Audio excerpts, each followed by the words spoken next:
but more as an object or as a commodity for another program or another agenda, for example. Don't you think that there is a danger also? Yes, there is a danger. Approach.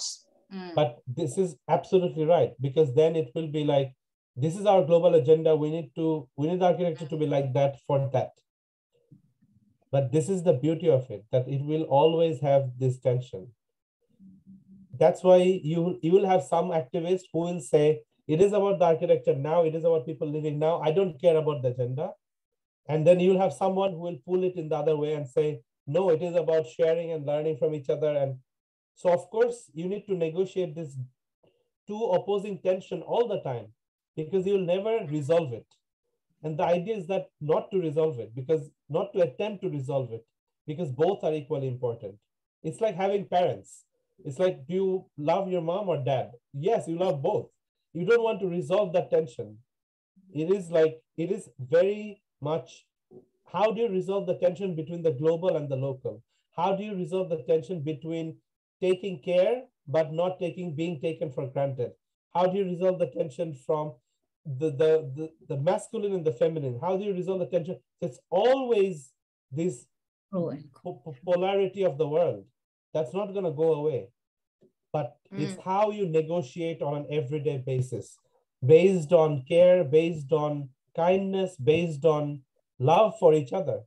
I mean, that is the same one thing. That is the one thing that will help you, resolve that tension. But it needs to be done every day. It needs to be done. I mean, I don't think there will never be a solution for that. But that's why, living is so exciting, because it's going to throw like new problems every single day. You will never have the solution. This whole idea of a solution word, I mean, I never use the word solution ever. We're never going to solve anything. We're going to have a response, and that response is going to create new problems, and we're going to have response to that problems. And that's okay, because this is like, it will keep going and going. But can we become more kind? Can we take care of each other better? Can we have social justice? Can we take care of the environment? Can we take better care of ourselves as a planet? These are the important questions that we need to resolve at the local, but at the global, both, at both levels. Okay, thank you. So thank you.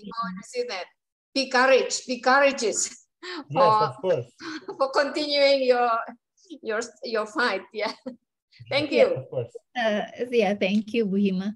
Then I have a question. According to your experiences, Tanzil, do you think that the socio-political systems influence also the informality? Because if we see in Europe, European countries, normally it's settled. We don't see that much about informality, but if it's like non-socialist, then there are a lot of issues about informality.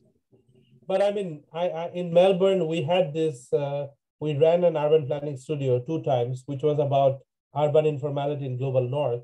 And then we studied Melbourne. The students actually studied Melbourne for informality. It is informality everywhere. I mean, informality in how building regulations are passed.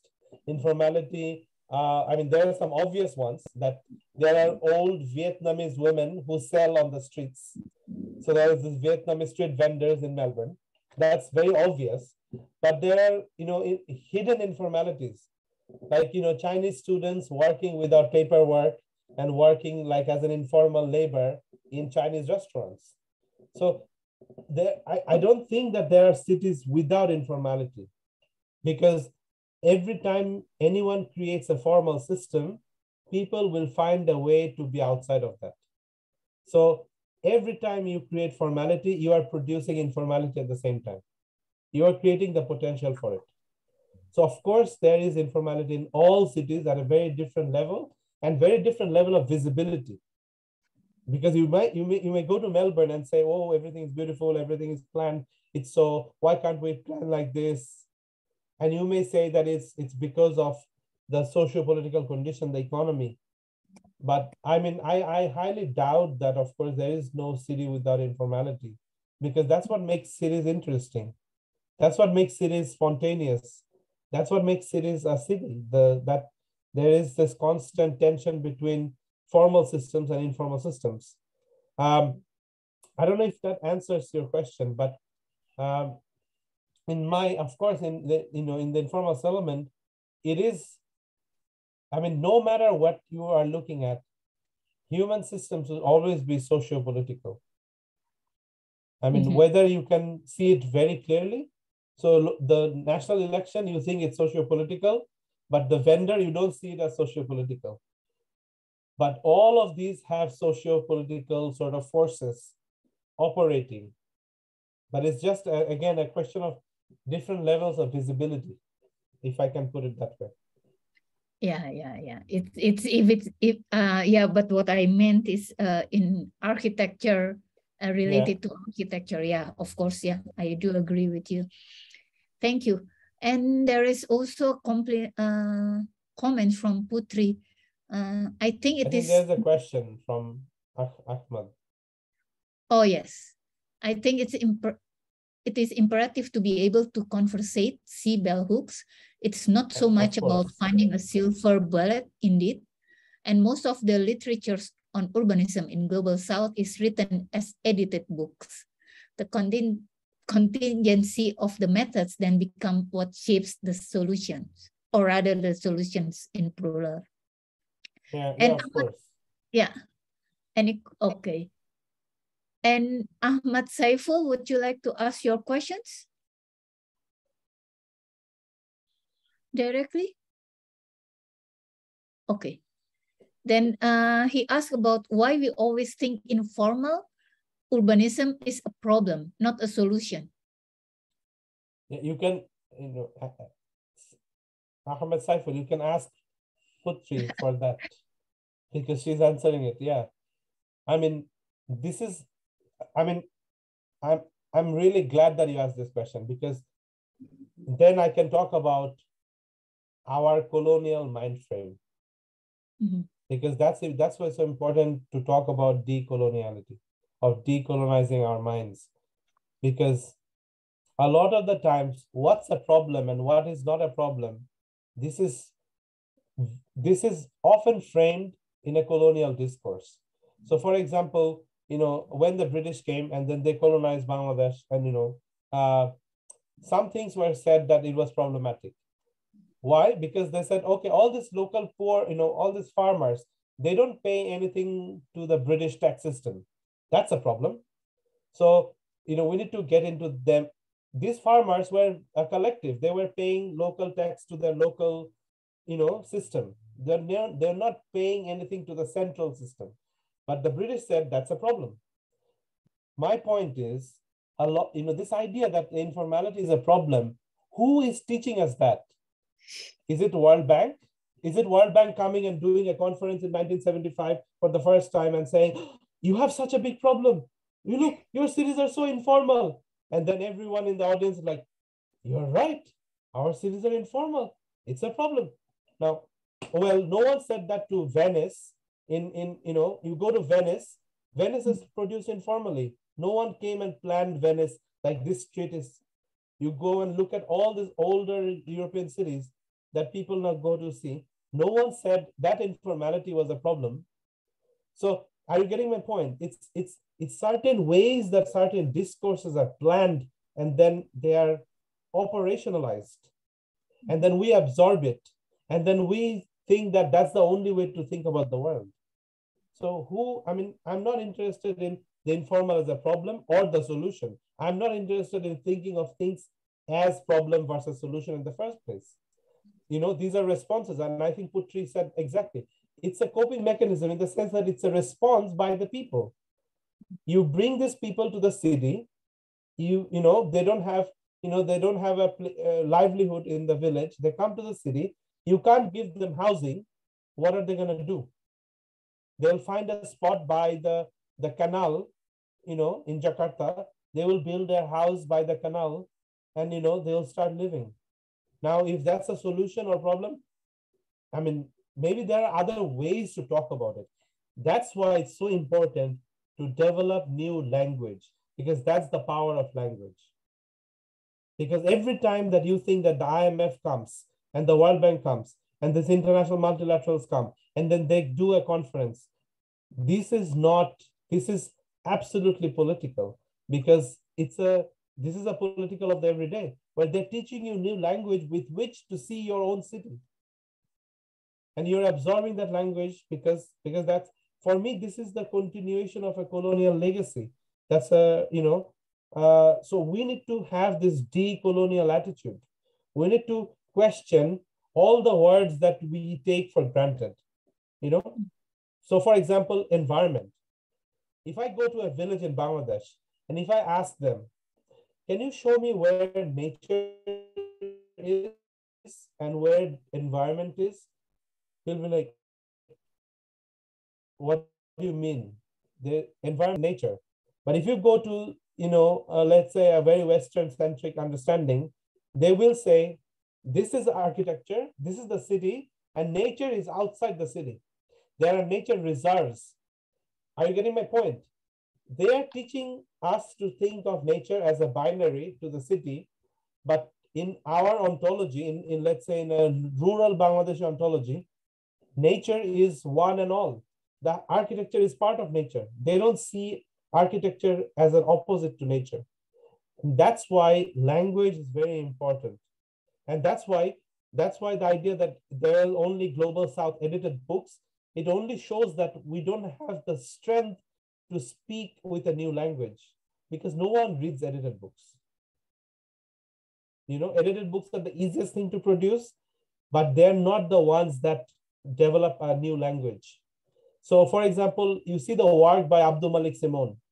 And right now I'm working with Abdul Malik Simon. I don't know if anyone of you know, but he's an urbanist. He does a lot of work in Jakarta. And Abdul Malik Simon, when he's writing with a new language. He's not using these old terms of informal, formal. He's writing about Jakarta, but it's not written in a Western voice. It's written in an absolutely different voice. It's very difficult to understand. But come on, if you're learning a new language, it's very difficult in the first years. So that's okay. And we have to appreciate that it is difficult. So yes, of course, people are interested. That's a good example. Yeah. But I hope I give some answer to this. Yeah. Thank you, Tanzil. It's very motivating. And any questions from other participants? Please, you can just directly ask questions to Tanzil.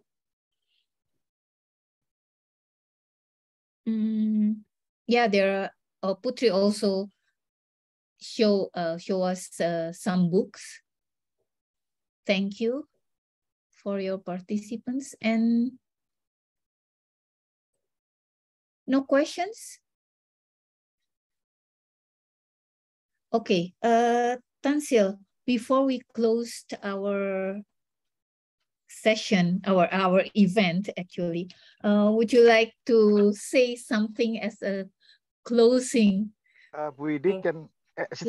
This area is still time to discuss. Yes. Tanzil. Okay.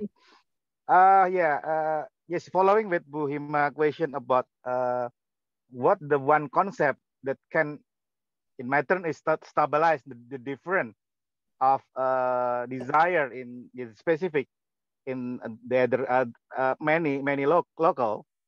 I remember that Lefebvre when he found the complexity of social, he found a rhythm as a savoir, as about knowledge as science. But the question is, if we agree about with the concept of rhythm with Lefebvre, that it can be formulated or stabilized the different desire of any place. The question is, can it go to design? Do you, Shafique, have you experienced to interpret the rhythm or rhythm analysis of everyday life for a design action? I mean, I think Lefebvre is still important, and it's you know, this idea of, you know, rhythm analysis, and the idea that, you know, the everyday life, you analyze the way, you know, the temporal dimension, you know, the rhythm temporal of it. dimension. Okay. Yeah, I mean, I think it's quite a valid you know, method of understanding a city. Method of understanding. Okay. Yeah, so I mean, it's very useful in a design studio. Okay. I mean, you know, you take them to a site, so not understand the physicality of the site, where the sun path goes and all that, and the wind and climate and all that, but also to understand the site from a rhythm analysis point of view, to understand that the site is, there are all these different rhythms of human and non-human. Okay. You know, the sun is also a rhythm, right? So, okay. Yes. so you can, the important thing is this. What Lefebvre wrote, and it's not, you can corrupt it, you can change it, you can add your thought to it. You know, again, not to take the method as the method is not the Bible. When you are applying it, you know, you know, it's like you go and buy a hammer. If you need to change the hammer, change the hammer.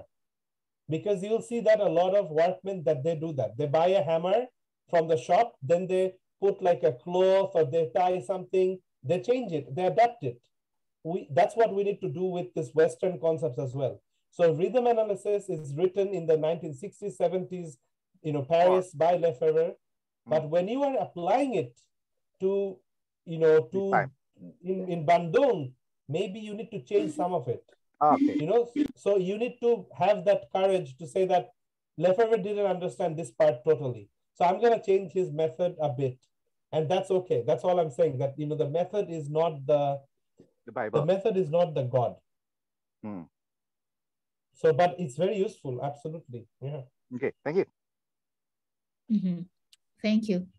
Any more questions? Okay, Tanzil, before we close this event, would you please say, do you want to say something as a closing? I mean, thank you so much. It was a great conversation. I mean, more than the presentation, I mean, I think the conversation was great. Thanks so much. And I look forward to possible collaboration.